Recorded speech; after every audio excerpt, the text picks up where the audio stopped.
என்னடா மேல் இன்ஃபர்டிலிட்டி பொறுத்த வரைக்கும் நம்ம எவ்வளவோ மருந்துகள் இருக்குது, எவ்வளோ மாத்திரைகள் இருக்குது, எவ்வளோ மருத்துவ முறைகள் இருக்குது.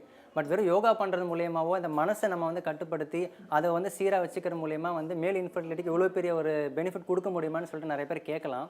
இங்கே வந்து இப்போ நிறைய பேஷண்ட்ஸ், அதுவும் ஆண்கள் வந்து பார்த்தீங்கன்னா முக்கால்வாசி வந்து பார்த்தீங்கன்னா இந்த ஸ்ட்ரெஸ்ஸில் தான் வராங்க. ஸ்ட்ரெஸ்ஸுக்கு வந்து பார்த்தீங்கன்னா இப்போ உடல் சார்ந்த ஒரு விஷயத்துக்கு நம்ம உடல், அதாவது பொருள் சார்ந்து நம்ம மாத்திரை கொடுத்துரும். மனம் சார்ந்த விஷயத்துக்கு என்ன பண்ண முடியும்? அதுக்கு யோகா தான் வந்து பார்த்தீங்கன்னா ஒரு சிறந்த ஒரு மருத்துவமாக இருக்குது. யோகா தான் மருந்தாகவும் அவங்களுக்கு அமையுது. ஃபார் எடுத்துக்காட்டுக்கு எவ்வளோ மருந்துகள் சாப்பிட்டு ஒரு சில பேஷண்ட்ஸ்லாம் வந்து பார்த்தீங்கன்னா இங்கே வந்திருக்காங்க. மருந்து சாப்பிட்டு எந்த ஒரு எஃபெக்டும் இல்லைன்றாங்க. ஸோ மருந்து வந்து வேலை செய்யணும்னா அதுக்கு மனசு வந்து ரிலாக்ஸ்டாக இருந்தால் தான் அமையும். எவ்வளோக்குள்ள உங்கள் மனசு ரிலாக்ஸ்டாக இருக்கோ அந்த மருந்தோட பவரும் வந்து பார்த்தீங்கன்னா அப்போ தான் வீரியம் ஜாஸ்தியாக இருக்கும்.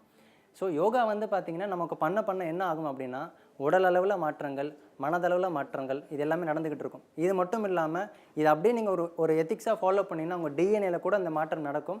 இது வந்து எபிஜெனெட்டிக்ஸ்னு சொல்லிட்டு நிறையா வந்து இப்போ ஆராய்ச்சிகள் கண்டுபிடிச்சி பண்ணிக்கிட்டு இருக்காங்க. ஸோ ஒரு மருந்து நம்ம எடுத்துக்கணும் அப்படின்னா அதுக்கு சப்போர்ட் பண்ணுறதுக்கு நம்ம யோகாவும் பண்ணுறோம். இல்லை யோகா மட்டுமே நீங்கள் ஒரு லாங் டைம் பண்ணிட்டுருங்க அப்படின்றப்போ நிறைய மாற்றங்கள் இங்கே நிகழ்ந்துக்கிட்டு இருக்குது. நிறைய பேர் இங்கே வந்து அதை பெனிஃபிட் அடைஞ்சிக்கிட்டும் இருக்காங்க.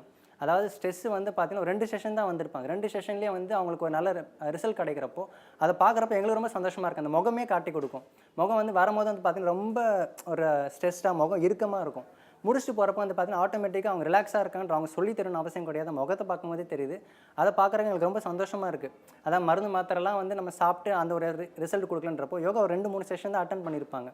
அந்த ஒரு மூச்சு பயிற்சியோ ஒரு தியான பயிற்சியோ கொடுக்குறப்போ அவங்க மனசு நடக்கிற மாற்றம் வந்து பார்த்தீங்கன்னா முகத்தில் அழகாக எடுத்து கொடுக்குது. அதுதான் எங்கள் ALM ஆயுஷில் வந்து ஒரு பெரிய வெற்றின்னு நான் சொல்லுவேன்.